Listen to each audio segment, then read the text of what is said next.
my video. Today I'm going to be filming a Q&A on mental health. So this is something I've wanted to do for as long as I can remember, to be honest. So I've got my notebook with me and I've written all the questions down because, to be perfectly honest with you, I would love to remember them.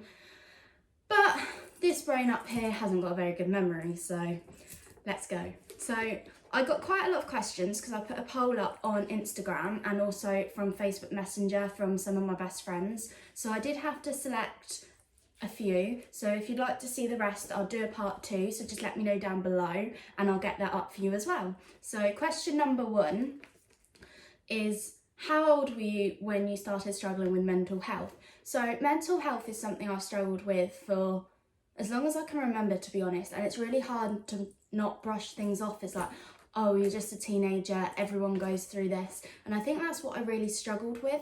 So I would say the age that I really started struggling with my mental health quite badly, I was around 14, 15. And question number 2. So the questions I chose kind of tie in pretty nicely to each other. So I kind of selected them for that reason. So question number 2 was, what are your diagnoses? I don't know, let me know down below. Is it diagnosis or is it diagnoses? Because this one really confuses me. As I said, my little brain's a bit, oh no. I took the bookmark out, guys. Right, let me just flick through this. It might take me a while. There we go. So my diagnosis, so when I was 15 years old, I was referred to CAMHS, which I was diagnosed with depression in May 2012 and then anorexia in June 2012, which, to be honest, I rarely say those words. I don't like to. I guess it's been 8 years, but there's still so much stigma, and I guess that's why I want to do this video, because I don't want there to be stigma around everything. And other diagnoses, honestly, I don't know. So I also struggle really badly with anxiety, which has impacted my life over the last 3 years or so more than the other issues. So they're the 3 things I would say. So recently I've had my little boy Elliot, who is 5 months. So I thought, as much as he's very, very cute, this was quite a serious topic and quite an important conversation to be had. So the next question was how it affected my pregnancy. So a lot of people were worried because obviously I've had 8 years worth of mental health. No one wanted me to go back downhill because I'm in quite a good place now. So that was quite a hard conversation to have with everyone, and although I didn't let on, I was quite scared myself. Although I'm happy to say, same thing, that as well as negatively affecting my mental health, because it did, it also affected me positively. So I'll start with the bad side of things. So negatively, I guess when you're pregnant, there's such a roller coaster of emotions. Like 1 minute I was here, the next minute I was here. And honestly, I didn't know whether I was coming or going, because I would spend weeks on end just crying. So I would literally be sat right here on my bed and Tyler would come from work and be like, why are you so sad? I don't know. So that was quite difficult. I would spend, say, 2 weeks really, really upset and then 2 weeks on top of the world. And as much as I don't like using mental health as sort of just a meme or a catchphrase, it was very bipolar. So I'm not in any way saying I'm bipolar. I don't even want to imagine how hard that must be for people. But having the surge of emotions all the time, it was a complete roller coaster, and that's how it kind of affected me negatively because I didn't know where I stood. But then positively, I guess it did a lot for me and my body and food and my mental health, because like celebrities, I guess, like I always have that need to sort of, I have to be slim, or I'm not slim enough, or I don't look good enough. And no one else is putting that pressure on me but myself. So it's quite a confusing thing to explain to people. But I guess that's just the way the illness works. And I guess being pregnant, it was kind of my excuse to break the rules. I mean, it was Tyler's birthday around about the time that I found out, which is also today, so wish him a happy birthday for me down below. And we had a big cake and it rarely got eaten, so we ended up taking it home. And honestly, I had cake for breakfast most mornings, and I would never do that normally. So yeah, it did have some positive impacts.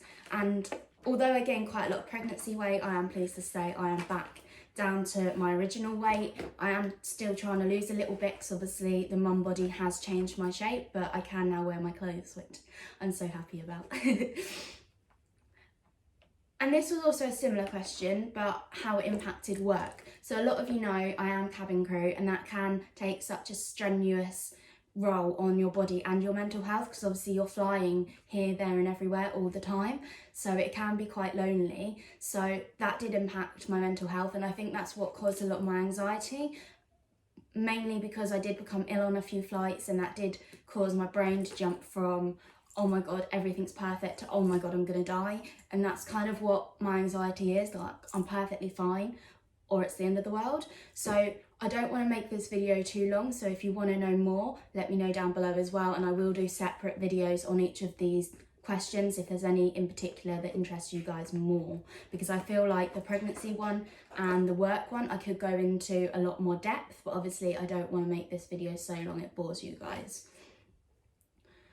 So these next two questions are where I'm going to end it, but I thought they were quite important and really made me think. So they were from a good friend of mine, and I never really thought about these before, so it did kind of make me question everything, and also, but in a good way. So I was asked, what is my self-care routine? And I'll be completely honest, I don't have a self-care routine. And it made me think, okay, you don't have a self-care routine, but how do you look after yourself? What things do you do to look after you day in, day out? And I guess with Elliot at the moment, he is only 5 months old, so the last few months have been quite a roller coaster, to say the least. And it's little things, like I get stressed really easily. I don't know about you, but I'm not very one that's good at relaxing. So I would say I'm a chill person, and Tyler will come home from work and be like, babe, sit down. Like, I really struggle to do one thing at once and just breathe. As silly as it sounds, we all need to breathe, but I really struggle, and I'm always go, because I have to keep my brain active.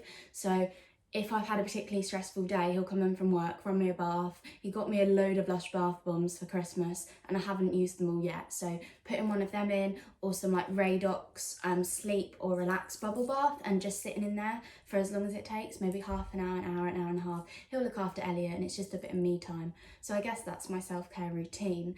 And yeah, just time out, a bit of a nap, just anything that kind of grounds me and keeps me on the straight and narrow, because I think it's so easy these days to get caught up in social media, what everyone's going on about, Facebook, and sometimes just to step back, whether that's a walk out at your local country park, some fresh air, or a bubble bath. So yeah, that's what I like to say is my self-care routine. And the second question from her was, can't talk, I need to go back to school, guys. So school and how to learn, because I can't talk. So the question was, when I do feel bad, how long does it take me to feel better? And again, this question made me really step back and go, because I've never thought of that before, and I thought that was a really good question to include in this video, because it's not something where my brain can automatically just go, boop, got that, and I didn't just come out with the answer, because I feel like some of them are like age diagnosis are quite basic things, but then this I've never really stopped and thought about. So it made me look back over the past few years, and obviously I've struggled with mental health now for like 8 years. So I look back, and if I could literally control alt delete 16 to 19, I really would. So I think it used to take me years to feel better, and that was a horrible part of my life, and I wouldn't wish it on my worst enemy. Honestly guys, send me to grammar school now. So it used to take me years to feel better, and then when I started recovery it took me months, and then it took me weeks, and then it took me days, and maybe it took me days while I was pregnant, because you know, hormones, but they're not your best friend, guys, really. If you haven't been pregnant, don't wish it on anyone, because yes, it's amazing, you've got that little life inside of you and you can feel them kicking away. Oh, I do miss that so much, honestly. Tyler will kill me, but whenever I see a newborn when I'm out with my mum in like Costa or something at the moment, I'm like, oh my god, it's so tiny.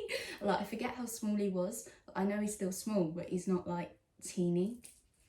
But yeah, changing the subject. So now I guess like it takes me maybe hours, minutes. It really depends on the situation, like, and what the severity of it, but it nowhere near takes me how long it used to, and that's something that really made me just think how far I've come, which I haven't done really for a long time. So I guess that was quite rewarding to be able to think about that, and actually there is hope, and there's hope for you guys, and I'd love to be a role model or help, or if you're just feeling down, just send me a message on Facebook if we're friends, because honestly I have no friends. So if you want someone to talk to, I'm here. Like, I want to be that person. Like, my kettle will always be on. I know everyone says it and it's so cliche, but it's true. But I never want anyone to suffer, and I guess that's the point of this video. Like, I just want to help you guys, so if I can do that in any way, just let me know.